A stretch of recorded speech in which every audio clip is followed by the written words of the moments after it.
Bismillahirrahmanirrahim. Assalamualaikum.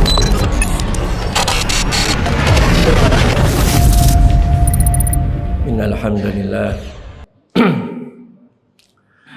nahmaduhu wa nasta'inuhu wa nastaghfiruh wa na'udzu billahi min shururi anfusina wa min sayyiati a'malina.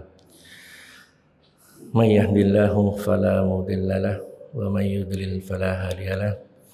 Asyhadu an la ilaha illallah wahdahu la syarika lah wa asyhadu anna Muhammadan abduhu wa rasuluh la nabiyya wa la rasula ba'dah. Qala Allah ta'ala fi kitabihil karim, a'udzu billahi minasy syaithanir rajim.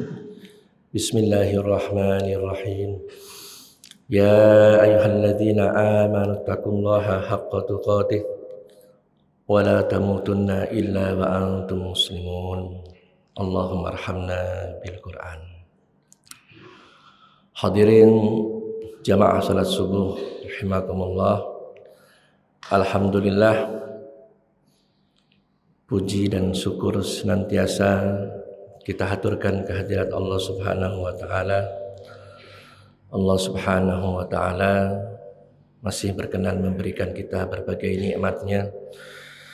Semoga nikmat-nikmat yang Allah berikan kepada kita selalu mampu untuk mensyukuri nikmat tersebut dengan berusaha untuk mentaati Allah Subhanahu wa taala selaku zat yang telah memberikan nikmat kepada kita.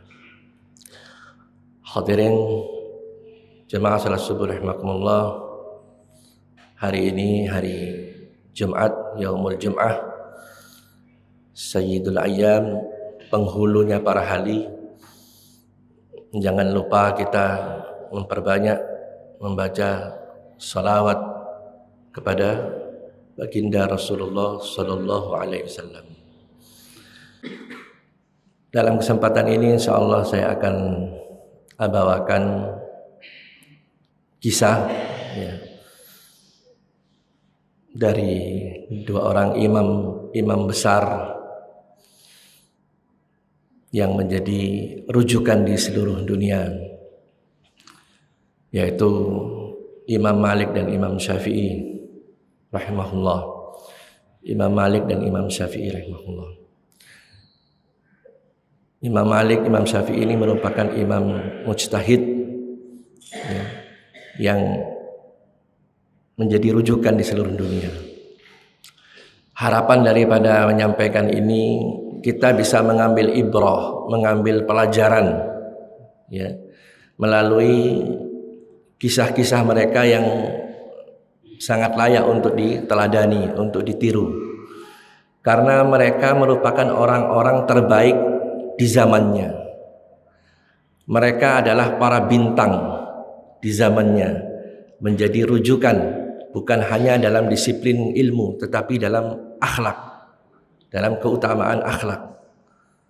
Ini harapannya kita bisa sedikit mengambil hikmah daripada kebiasaan-kebiasaan mereka. Di samping memang ilmunya tidak diragukan lagi. Imam Malik bin Anas dan Imam Syafi'i, atau yang disebut dengan Muhammad bin Idris Asy-Syafi'i rahimahullah. Imam Malik bin Anas adalah hidup di zaman tabi'ut tabi'in. Jadi dia termasuk generasi tabi'ut tabi'in, muridnya para tabi'in. Tabi'in itu muridnya para sahabat Rasulullah sallallahu alaihi wasallam.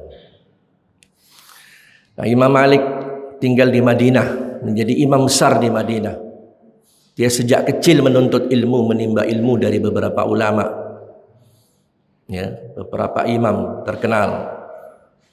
Salah satunya dia menuntut ilmu dari paman beliau sendiri, seorang tabi'in yang terkenal yang bernama Nafi' bin Abdurrahman. Imam Nafi' bin Abdurrahman ini tabi'in besar, paman daripada Imam Malik dari garis ibunya. Nafi' bin Abdurrahman, dan Nafi' bin Abdurrahman ini pernah lama menjadi pembantu daripada sahabat Nabi Ibnu Umar radhiyallahu anhu. Sedangkan Ibnu Umar ini sahabat ahli hadis yang banyak meriwayatkan hadis setelah Abu Hurairah, yaitu Ibnu Umar, baru Aisyah radhiyallahu anha. Jadi Imam Nafi, gurunya yang merupakan paman daripada Imam Malik ini, pernah lama membantu sahabat Rasulullah Abdullah bin Umar atau Ibnu Umar. Nah, jadi Imam Malik ini tidak diragukan lagi keilmuannya.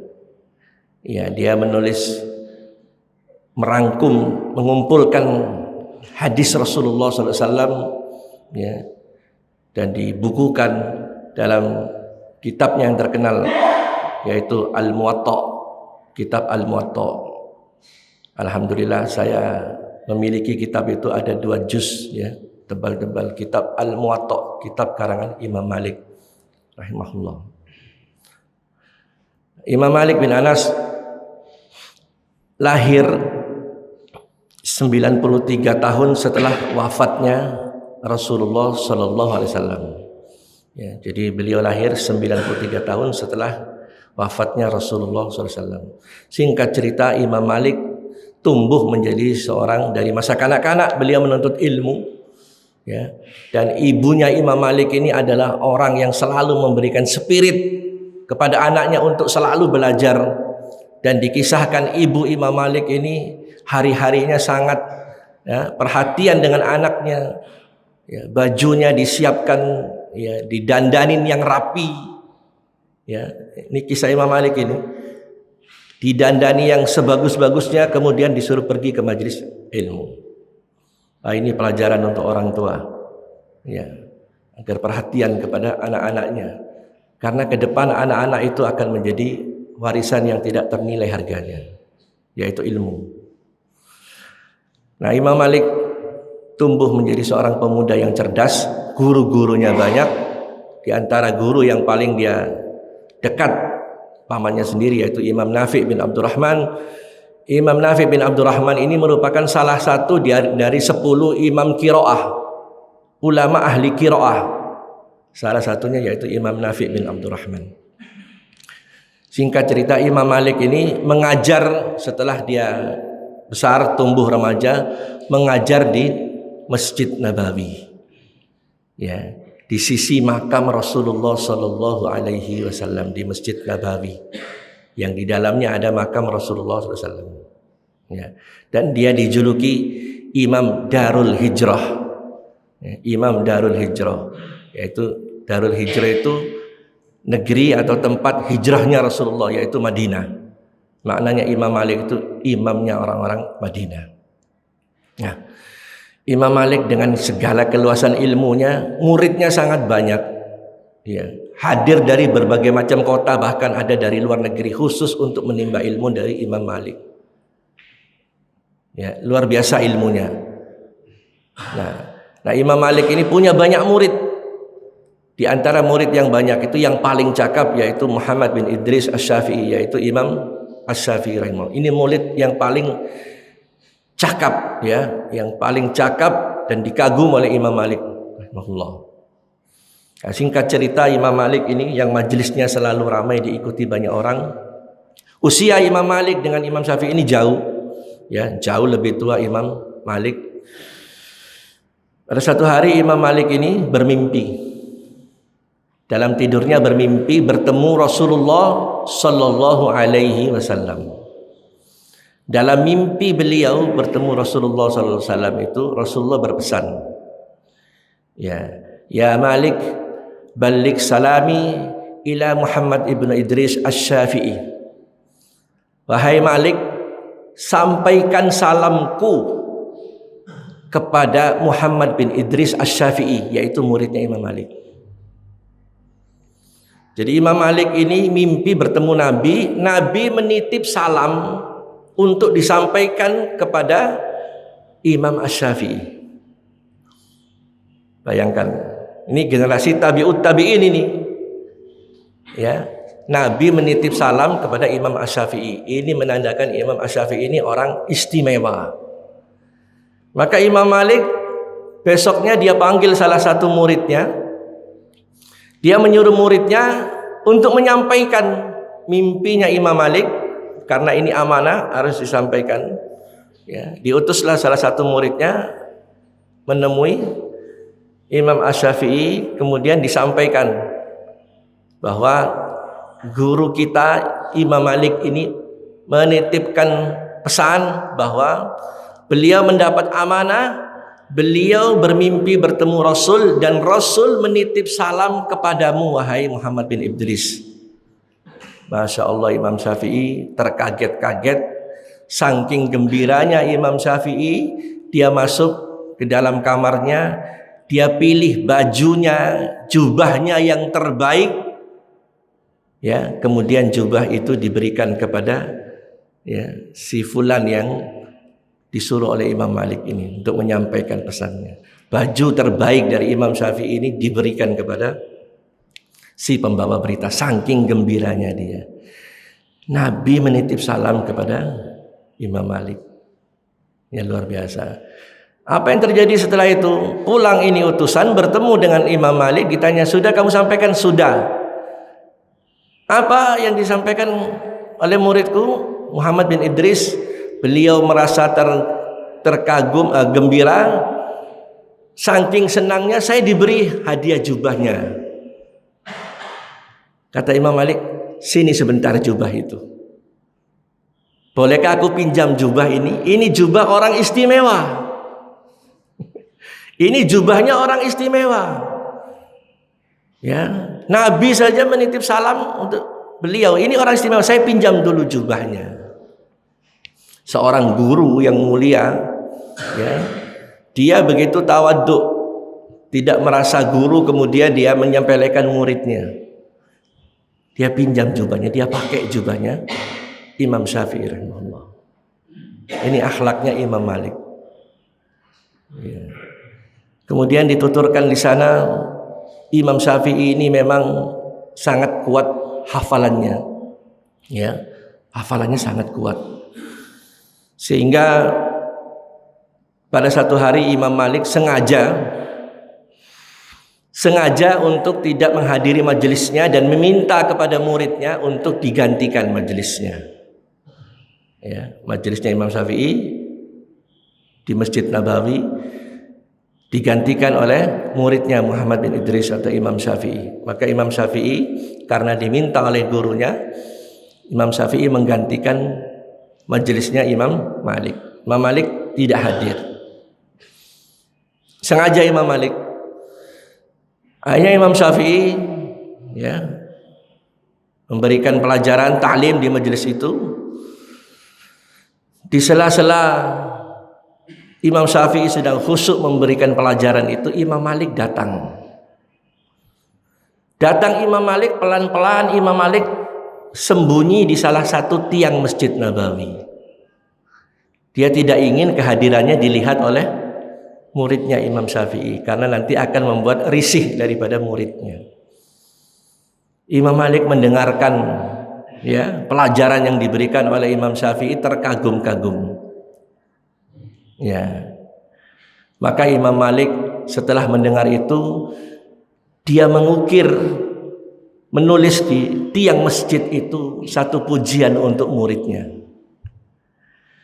"Man arada ilmun nafis fa'alaihi bi Muhammad bin Idris Asy-Syafi'i." Siapa yang menginginkan ilmu yang berharga, ambillah ilmunya Imam Asy-Syafi'i, Muhammad bin Idris Asy-Syafi'i. Ditulis di tiang Masjid Nabawi itu. Saking kagumnya. Man arada ilmun nafis fa'alaihi bi Muhammad bin Idris. Siapa yang ingin ilmu yang berharga, ambillah ilmunya Asy-Syafi'i, Muhammad bin Idris. Ternyata Imam Syafi'i ini tahu kalau gurunya ini memperhatikan, mengintip dari tiang. Ya. Maka Imam Syafi'i di lain waktu hadir ke majelisnya Imam Malik, juga menulis di bawahnya. Ditulis oleh Imam Syafi'i di bawahnya, "Wa kaifa yakunu dzalik wa ana tilmidzu Malik." Bagaimana aku bisa menjadi seperti apa yang dikatakan guruku, sedangkan aku ini muridnya Imam Malik. guru dan murid saling memuliakan. Ya, inilah kehebatan orang terdahulu. Saling memuliakan. Imam Malik kagum dengan muridnya, dipuji. Ya.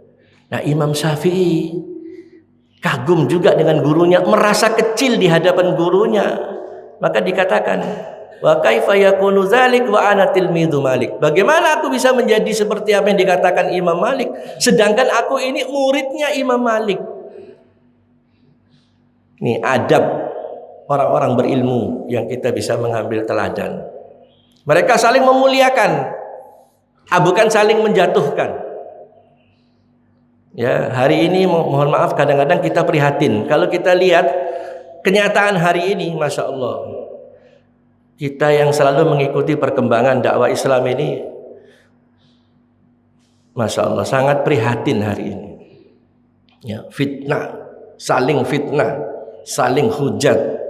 Ya, satu golongan, satu ustadz dengan ustadz yang lain saling menjatuhkan. Ya, satu menganggap si fulan itu Wahabi, yang satu lagi mengatakan ahlul bid'ah. Macam-macam, ramai. Sampai beberapa kali itu seolah-olah bertemunya para orang alim, para ulama ahli ilmu itu bertemu itu bukan untuk mencari solusi, tapi seolah-olah bertemu itu untuk bertengkar. Silakan lihat di YouTube itu. Ini memprihatinkan.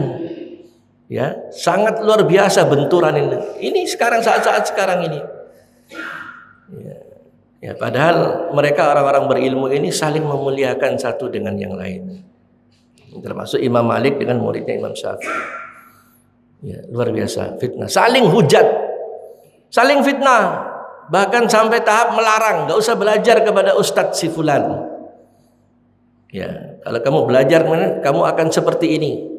Ya, Ustadz yang sedang digemari, yang banyak pengikutnya, yang tulus ikhlas, kadang-kadang difitnah dengan berbagai macam fitnahan. Ya. Nauzubillah min dzalik. Ini memang zaman fitnah. Ya, luar biasa fitnah. Ya. Nah, itu yang terjadi hari ini. Dan memang ya, urusan lisan ini bahaya kalau kita tidak hati-hati. Ya. Kita akan tergelincir, akan merusak, memfitnah ya orang lain hanya karena kita tidak sama. Gitu. Ya. Nah, kemudian di zaman Imam Malik juga pernah terjadi, ya, pernah terjadi fitnah. Ya, urusan jadi fitnah ini memang dari dulu, memang ini kerjaan setan. Satu hari ada seorang wanita di Madinah meninggal dunia. Kemudian disuruhlah beberapa orang untuk memandikan jenazah si wanita ini. Ya. Dunia. Kemudian dimandikan jenazah ini. Mandikan. Salah satu orang yang memandikan itu luar biasa, Masya Allah ya, mengeluarkan kata-kata yang tidak baik. Padahal orang yang memandikan mayat itu harus orang yang amanah. Gak boleh sembarang-sembarang orang. Ya, orang yang amanah yang bisa menjaga aibnya si mayat itu gak boleh dibicarakan. Tetapi ini salah satu di antara yang memandikan ini mengatakan kepada si mayat ini, mohon maaf ini, ketika membersihkan kemaluannya, dia mengatakan kemaluan ini kemaluan yang seperti ini kemaluan yang sudah berapa banyak berzina kepada orang. Model kemaluan ini kemaluan yang berapa banyak berzina kepada orang. Gitu. Akibatnya apa yang terjadi? Ini tangan si orang yang memandikan, yang memfitnah ini, mohon maaf ini, nyangkut, nggak bisa keluar di kemaluannya si mayat ini, nggak bisa keluar. Ya, dia tarik, dia paksa, nggak bisa keluar. Karena emang diazab oleh Allah, nggak bisa keluar. Sehingga dia lama memandikan, orang di luar ini menunggu kok nggak selesai supaya bisa segera dikafani. Lama nggak nunggu. Ada yang mau masuk dilarang, jangan dulu, kita belum selesai nih, jangan. Sampai akhirnya orang curiga. Ternyata ada kejadian seperti itu. Ini tangan si perempuan yang memandikan nggak bisa keluar dari kemaluannya si mayat ini. Itu. Akhirnya ributlah orang, dipanggillah beberapa ulama di situ. Beberapa ulama itu memberikan saran, gimana ini caranya ini? Kata sebagiannya, potong saja tangannya si pemfitnah itu, potong saja. Karena hukum menguburkan mayat itu harus disegerakan, potong saja tangannya. Kata yang sebagian yang lain, jangan. Jadi yang hidup itu harus lebih kita utamakan daripada yang sudah wafat. Potong saja di bagian kemaluannya itu. Berdebatlah ini. Saat-saat berdebat, ada yang menyampaikan, kenapa tidak dipanggil Imam Malik? Kan masih ada Imam Malik. Maka dijemputlah Imam Malik ini. Dijemput Imam Malik, mereka berdebat ini, yang satu mengatakan potong tangan, yang satu mengatakan potong bagian kemaluannya. Dipanggil Imam Malik. Datang Imam Malik. Kemudian Imam Malik dari balik dinding itu bertanya, apa yang kau lakukan hai fulan, hai fulana? Saya telah memfitnah si mayat ini. Maka kata Imam Malik, kalau begitu beberapa wanita yang ada di sini ini masuk, pukul dia, cambuk dia 80 kali. Karena hukuman bagi orang yang kalau tidak bisa mendatangkan 4 orang saksi, fajlidu samanina jaldah. Itu dalam Al-Quran dijelaskan. Maka jilid, cambuk dengan 80 kali cambukan. Makanya dicambuk sampai bilangan ke-80, genap tangan wanita ini terlepas. Subhanallah. Maka sejak saat itu seluruh ulama yang ada itu sepakat tidak boleh berfatwa apapun kalau Malik masih hidup. Kalau Imam Malik masih hidup, seluruh ulama jangan berfatwa. Kalau masih hidup Imam Malik. Ini kelebihan Imam Malik, ya, luar biasa. Nah, kemudian dikisahkan juga bahwa Imam Malik pernah berbeda dengan muridnya Imam Syafi'i. Ada perdebatan antara guru dan murid. Nah, coba kita perhatikan ini. Jadi kalau bicara ikhtilaf, perbedaan itu bukan dari zaman kita, ya. Zaman sahabat pun ada, tapi yang saya sampaikan ini bukan zaman sahabat, zamannya Imam Malik dengan muridnya. Di zaman sahabat ada perbedaan, sama-sama melihat Nabi berbeda. Ya. Nah, ini antara Imam Malik dan muridnya Imam Syafi'i ada perbedaan. Perbedaannya tentang masalah rezeki. Ya, ada satu hadis yang menjelaskan masalah rezeki. Hadis itu, "Lau annakum tawakkaluna 'ala Allahi haqqa tawakkulihi la razaqakum kama yarzuqut thair takhdu khimasan wa taruhu bitana." Terhadap hadis ini mereka itu berdebat. Ya. Jadi hadis ini hadis sahih riwayat Imam Muslim. Andai kata kalian itu bertawakal kepada Allah dengan sebenar-benarnya tawakal, la razaqakum kama yarzuqut thair. Pasti kamu akan diberi rizki oleh Allah seperti Allah memberikan rizki kepada burung-burung. Tahdu khimasan wa taruhu bitona. Burung-burung itu pagi perutnya kosong, kemudian dia terbang. Ya. Sore kembali pulang perutnya sudah penuh. Ya, pagi kosong perutnya, keluar dia dari sarangnya terbang, sore penuh.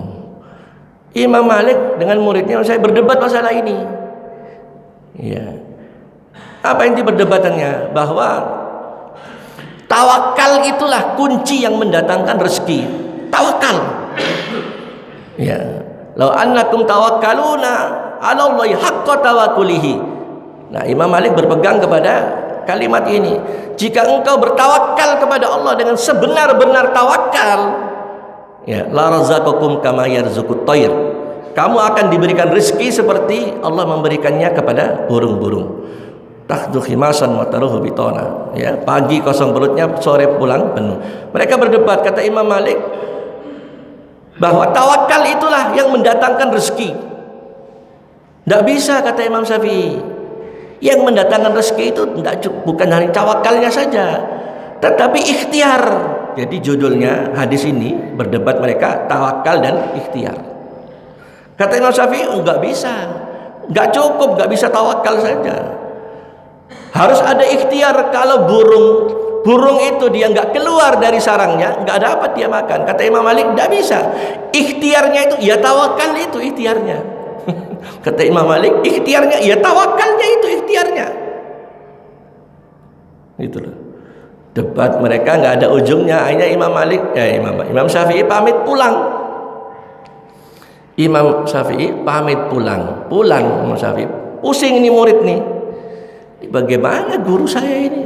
Ya, kok dia bertahan dengan pendapatnya? Padahal menurut Imam Syafi'i yang benar itu, ya, ikhtiarnya burung keluar itulah yang membuat dia dapat rezeki. Tapi kata Imam Malik, tidak. Tawakalnya itulah yang membuat dia dapat rezeki.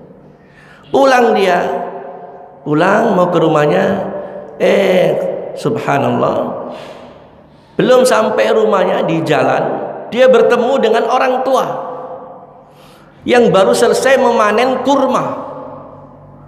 Orang tua ini baru selesai memanen kurma. Nah, orang tua ini memasukkan kurmanya ke dalam karung dalam tempatnya. Kemudian dia mau memikul kurma itu terlalu berat. Dilihat oleh Imam Syafi'i. Imam Syafi'i menawarkan, saya bantu Pak ya. Saya bantu ya, ini terlalu berat, biar saya angkatkan. Nah, orang tua itu dengan senang hati, tidak keberatan. Silakan. Dipikul oleh Imam Syafi'i sampai ke rumahnya. Selesai sampai ke rumahnya, orang tua ini sebagai ucapan terima kasih, diberilah Imam Syafi'i ini beberapa tandan kurma. Diberi beberapa tandan kurma. Begitu dia menerima, subhanallah, dia ingat, nah ini jawabannya. Ini jawaban hadis itu. Kalau saja saya tidak mengangkat kurmanya orang tua ini, saya nggak dapat ini. Ini ikhtiar saya. Saya sudah dapat jawaban. Balik dia ke rumah gurunya Imam Malik. Tok. Assalamualaikum. Waalaikumsalam. Ada apa? Sebentar, wahai guru. Ya, saya dapat rezeki ini. Saya bawakan kurma untuk engkau. Fadhal, silakan makan. Nah, Imam Malik makan. Sambil makan, Imam Syafi'i mulai ngobrol. Nah, coba lihat adabnya ini. Dia bawa cerita dulu. Saya pulang tadi di jalan, saya ketemu dengan orang tua.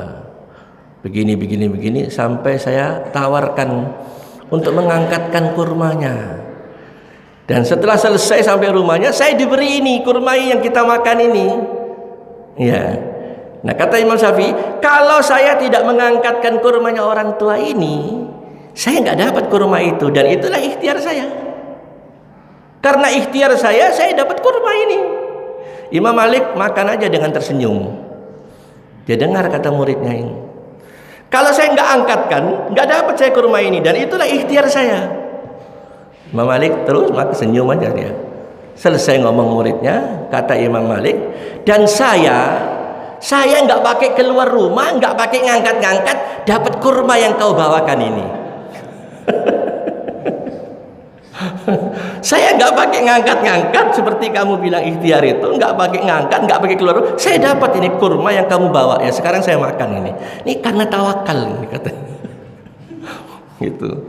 Nah, indah. Mereka walaupun berselisih tapi tidak saling menyalahkan, tidak menyikapi dengan sikap yang tidak benar. Nah, inilah kelebihan akhlaknya daripada orang-orang terdahulu. Ya, kita bisa mengambil pelajaran. Banyak kisah para tabi'in yang luar biasa, ya, yang kita bisa mengambil hikmah di baliknya. Banyak sekali. Mungkin itu aja, ya. Sudah siap itu yang di luar itu. Kita akhiri saja. Subhanakallahumma bihamdika asyhadu an la ilaha illa anta astaghfiruka wa atubu ilaik. Assalamualaikum warahmatullahi wabarakatuh.